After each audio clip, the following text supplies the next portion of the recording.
ayudarnos a entender quién y cómo es Dios, el carácter, la naturaleza, la esencia de Dios. Y aunque si el Dios de la Biblia es el Dios que dice ser, y que vamos a partir de la premisa de que creemos que es así, podemos considerar que este Dios no puede llegar a ser completamente entendido. Es algo en lo que me he estado dando vueltas la cabeza un tiempito, desde que pues lo estuve considerando, la trascendencia de esto, ¿no? Y es que en el texto bíblico se mencionan muchísimas palabras para ayudar a entender, para ayudarnos a entender quién y cómo es Dios. Se usan muchos antropomorfismos, que es básicamente figuras literarias como la mano de Dios o en el hueco de su mano y demás. No son antropomorfismos, no es que Dios mismo tenga espiritualmente estas partes del cuerpo, que son antropomorfismos, formas de ilustrar un concepto. Pero además menciona el texto bíblico muchas palabras para ayudarnos a entender el carácter, la naturaleza, la esencia de Dios. Y aunque si el Dios de la Biblia es el Dios que dice ser, y que vamos a partir de la premisa de que creemos que es así, podemos considerar que este Dios no puede llegar a ser completamente entendido, puede llegar a ser completamente conocido en profundidad. Llegará el momento en que estaremos en su misma, vamos a llamarlo así, dimensión. Pero entenderlo, pues al ser tan infinitamente gigante, pues no vamos a terminar de comprenderlo, pero sí de conocerle cada día más. La Biblia hace mucho de esto.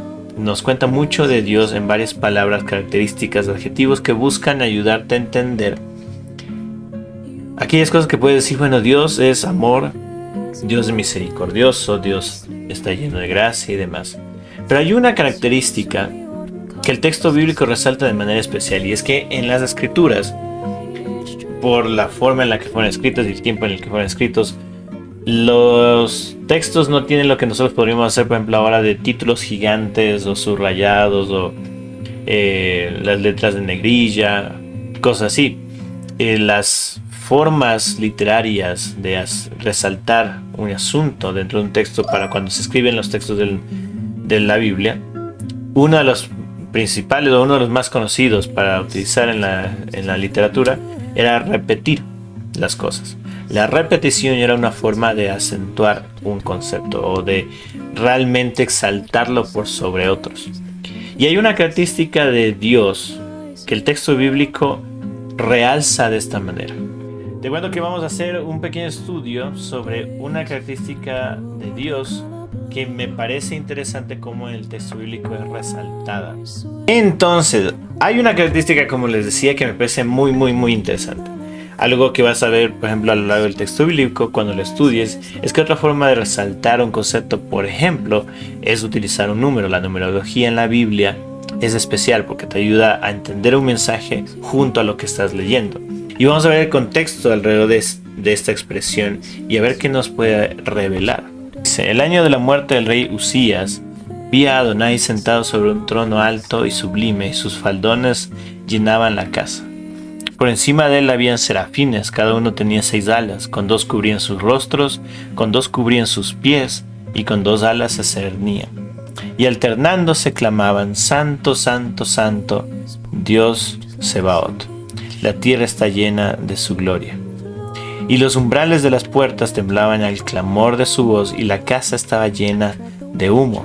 Entonces dije: ay de mí, muerto soy, yo, hombre de labios inmundos, que habito en medio de un pueblo de labios inmundos. He visto con mis ojos al Rey, a Dios Sebaot. Pero uno de los serafines voló hacia mí con un ascua en la mano, que había tomado del altar, un carbón encendido, ¿no? Ascua. Del altar con unas tenazas. Ni siquiera este serafín podía tomarlo, ¿no? Sino que tuvo que usar este instrumento, las tenazas. Pero, y sucede lo siguiente: tocando con ella mi boca, dijo: he aquí, esto toca tus labios, quita es tu culpa y limpio tu pecado. Entonces oí la voz de Adonai que decía: ¿a quién enviaré? ¿Quién irá por nosotros? Y dije: heme aquí, envíame a mí. Dijo pues: anda y di a este pueblo, oíd bien, pero no entendáis, ved por cierto, pero no comprendáis. Embota el corazón de este pueblo, y que sus oídos se endurezcan y sus ojos se cieguen, no sea que viendo con sus ojos y oyendo con sus oídos y entendiendo con su corazón se convierta y sea sanado. Y pregunté: ¿hasta cuándo, Adonai? Y declaró: hasta que las ciudades estén asoladas y sin morador, y no haya hombres en las casas, y la tierra venga a ser una desolación completa, hasta que Dios haya alejado a los hombres y los lugares abandonados sean muchos en medio de la tierra. Y aunque quede en ella una 10ª parte, de nuevo será barrida, pero como el roble o la encina, que al ser talados aún les queda la cepa, así será la cepa de ella, la simiente santa.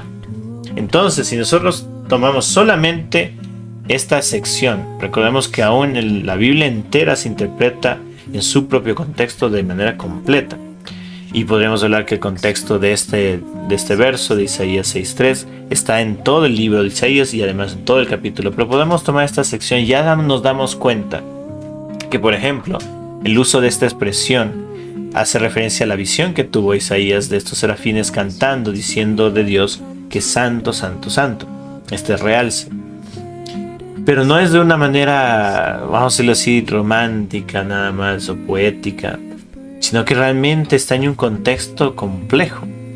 Isaías, reconociendo el contexto de un pueblo que está siendo desobediente, siendo un profeta que va a declarar las verdades de Dios, está teniendo esta visión, por la cual se le confirma algunas cosas. Y una de las cosas que sucede es que del altar, aquel del cual se levanta alabanza a Dios, del altar, uno de los serafines en esta visión toma un carbón encendido y toca la boca de Isaías y le dice que es quitada la culpa y limpiado su pecado. Esta es una de las cosas sumamente centrales de la enseñanza del pueblo de Israel, que en su continuación, vamos a decirlo así, en la iglesia cristiana, es fundamental entender. Es por la santidad de Dios que podemos nosotros entonces ser santificados. Es por su sacrificio en la cruz de Jesucristo que nosotros podemos ser perdonados. Y es por su resurrección que ha vencido completamente el mal. En esta visión no se está declarando esta expresión de que Dios es santo, santo, santo en un contexto de comodidad o tranquilidad o de romanticismo. Se está hablando en un contexto de desafío contra el pecado que está comentando la gente, y que aunque el mismo que está viendo la visión reconoce que es un pecador y que no es digno de lo que está viendo, se permite entender que justamente no depende de él como una persona, sino de Dios quien hace la obra. Lo interesante es la expresión utilizada acá, ¿no? Después de estas cosas miré, y he aquí una puerta abierta en el cielo, y la primera voz que oí, como de trompeta, hablaba conmigo diciendo: sube acá y te mostraré lo que debe suceder después de esto. Al instante estuve en mi espíritu. Por lo tanto, Juan reconoce que esto no fue tangible, sino una visión. Al instante estuve en mi espíritu, y he aquí un trono puesto en el cielo, y en el trono uno sentado. Y el que estaba sentado era semejante en su aspecto a una piedra de jaspe y de cornalina. ¿Sí? Y había alrededor del trono un arco iris, semejante en su aspecto a una esmeralda. Entonces alrededor del trono había un arco iris, semejante en su aspecto a una esmeralda.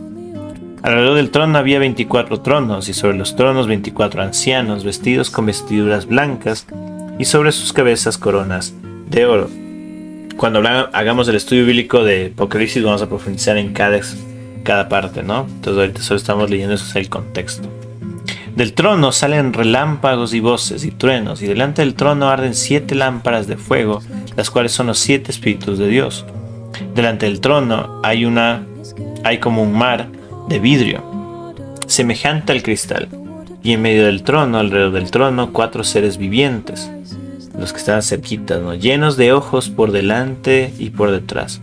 El primer ser viviente era semejante a un león, y el segundo ser semejante a un becerro, el tercero semejante o tenía un rostro como de hombre, y el cuarto ser viviente era semejante a un águila volando. Los 4 seres vivientes, cada uno de los cuales tenía 6 alas alrededor. ¿Recuerdan dónde también se habla de las 6 alas? Lo que acabamos de leer. Estaban por dentro llenos de ojos y no se daban reposo día y noche, ni descansaban, es decir, diciendo: Santo, santo, santo es el Señor Dios Todopoderoso, el que era, el que es y el que viene. Y cuando los seres vivientes den gloria y honor y acción de gracias al que está sentado en el trono, al que vive por los siglos de los siglos, los 24 ancianos se postrarán delante del que está sentado en el trono y adorarán al que vive por los siglos de los siglos, y colocarán sus coronas delante del trono diciendo: Digno eres, oh Señor y Dios nuestro, de recibir la gloria y el honor y el poder, porque tú creaste todas las cosas y por tu voluntad existieron y fueron creadas. Sin santidad nadie verá a Dios. Y es que era mandatorio entender que Dios, santo, santo, santo, no puede permitirse que el pecado habite cerca de él, porque no es posible. No porque no se quiera, es porque no es posible. El pecado, el texto bíblico dice, ¿no? Aquellos que viven en la oscuridad, cuando aparece la luz se alejan, porque no quieren que sean descubiertas las obras de su maldad. Nuevamente, el pecado no es capaz de habitar en plena santidad. Seguimos, como dice 2 Corintios 10, capítulo 10, versículo 3. Andamos en la carne, pero nuestras armas no son las mismas. Seguimos en esta realidad, no seguimos equivocando. Somos personas que cometemos errores, pecamos. Pero el sacrificio de Jesucristo en la cruz fue aquello por lo cual nosotros podemos ser perdonados. Y aquellos que deciden poner su confianza en Jesucristo y reconocer a Dios como el único verdadero y rendir su vida, poner su confianza en Él, pueden llegar a ser una nueva criatura, hijas de Dios, dice el texto bíblico. La santidad no es algo que tú forjas o haces por tu cuenta. La santidad es algo que es la identidad de Dios. Tanto que el texto bíblico en 2 ocasiones, desde aquellos que están tan cerca de su trono en autoridad y reconociéndolo a diario, constantemente, reconocen que Él es santo, santo, santo.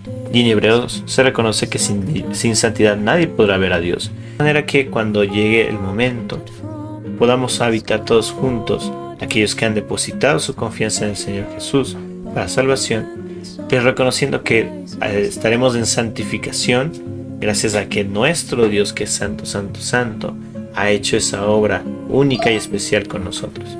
Eso es lo desafiante, ¿no? Eso es lo desafiante de entender esta característica de Dios. No es por nada entonces que la Biblia, de todas las palabras que utiliza para escribir a Dios, esta en específico la menciona 3 veces, de manera que la realza de tal forma en cuanto a Dios. Y en un contexto en el que está hablando del Dios soberano, que tiene soberanía por sobre toda la creación y en la creación. Entonces, además de que Dios es Dios de amor, lleno de gracia, misericordioso, amoroso y demás, también es santo, santo, santo. Y eso es algo que nosotros, aquellos que digamos ser creyentes, debemos reconocer y ayudar a las personas a entender que ahí también la importancia de la redención, porque nuestro pecado nos ha evitado poder habitar con aquel que es santo, santo, santo. Pero lo bonito es que mientras sigas teniendo aliento de vida, mientras sigas respirando, todavía hay oportunidad. No se ha acabado aquí la cosa. Se ha aproximado el reino de los cielos y está cerca para que tú puedas reconocerlo y aceptarlo. Poner tu confianza en el único que pudo hacer algo para pagar el precio de nuestro pecado y perdonar nuestros pecados, en Jesucristo. Así que si el día de hoy estás escuchando esto, puedes estar seguro que puedes tomar una decisión por Jesús. Poner tu confianza en Él, reconocerlo como tu Señor. Y ciertamente el texto bíblico menciona que independientemente de que sientas o no algo especial, hay el hecho de la realidad de que si tú reconoces a Jesucristo como tu Señor y Salvador, vas a ser salvo. Y entonces aquel Dios santo, santo, santo continuará este proceso de santificación en tu vida, para que con el tiempo, aprendiendo y madurando, tú sí procures ya no pecar, te incomode a pecar, pero como consecuencia de tu identidad en Cristo, no pretendiendo alcanzar santificación, porque al final eso es algo que solamente Dios puede hacer en nosotros.